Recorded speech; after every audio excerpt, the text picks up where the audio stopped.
like to invite, so we started this morning with a presentation by Professor Yashwant Pathak, and so we will end the day with a quick note by Professor Pathak on the future of human rights and religious freedom. Professor Pathak.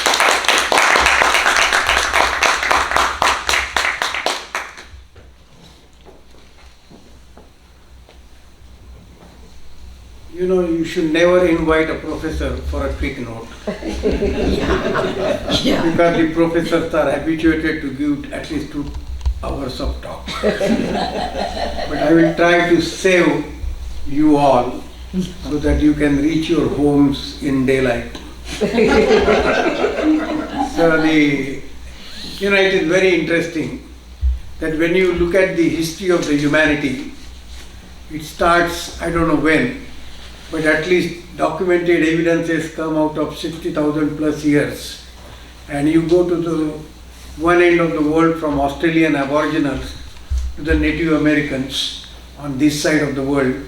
And interestingly, they all proclaimed one very beautiful concept.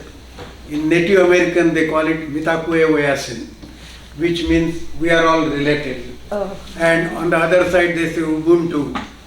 I am here because of you are here. In the Hinduism, they say Vasudhaiva Kutumbakam. We are all one small family.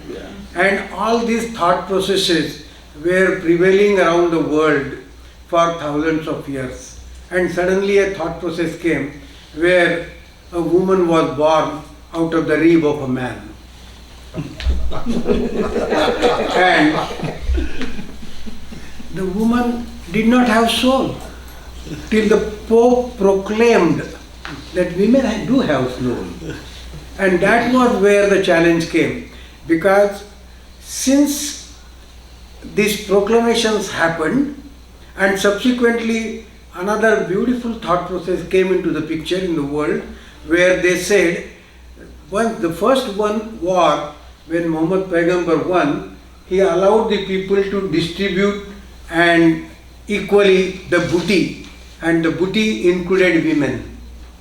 Women were never considered as human beings, but they were considered as part of the booty, to be distributed, to be equally shared, and to be exploited, and to be used as a material, never respected as human being. So when it comes to the atrocities of women, unfortunately we did not have any presentation which was on atrocities happened on witches in Europe.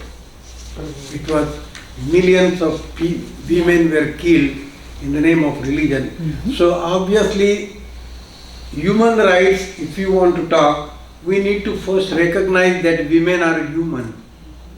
And if you want to recognize women as human, then you will have to bring reforms in the books. Unless the books are reformed, saying that women have equal rights as human, these atrocities are going to be continuing. Because, by mistake we keep on saying that we need to empower women. Who are we? Who are we to empower women? You are nobody. We are nobody in the whole picture. So obviously women will have to empower themselves. And I really want to share with you very interesting my personal experience. There is a tradition in Africa which is Yoruba, and they have 410 different deities. And good number of them are women. And good number of those women deities carry weapons. And this is where solution will have to come, where women stand up like Durga, or stand up like Kali, stand up like some of these great Yoruba deities, stand up and kill. There is no other solution. Either you will get killed or you kill somebody. Till there is a reform. Till there is a reform where we consider as everybody as I am here because of you, You are here because of me, Vasudhaiva Kutumbakam, Mita Kue Vayasin, and then every person has a right to live and every person has a right to protect herself. Yes. And this right of protecting ourselves has to be taken by all of us and stand up and say no to the garbage. Unless we stand up and say no to the garbage, atrocities will continue. We can definitely have another talk on atrocities on men. It happens. Yes. It is happening. And that's where these atrocities are only happening because we need to redefine who is human.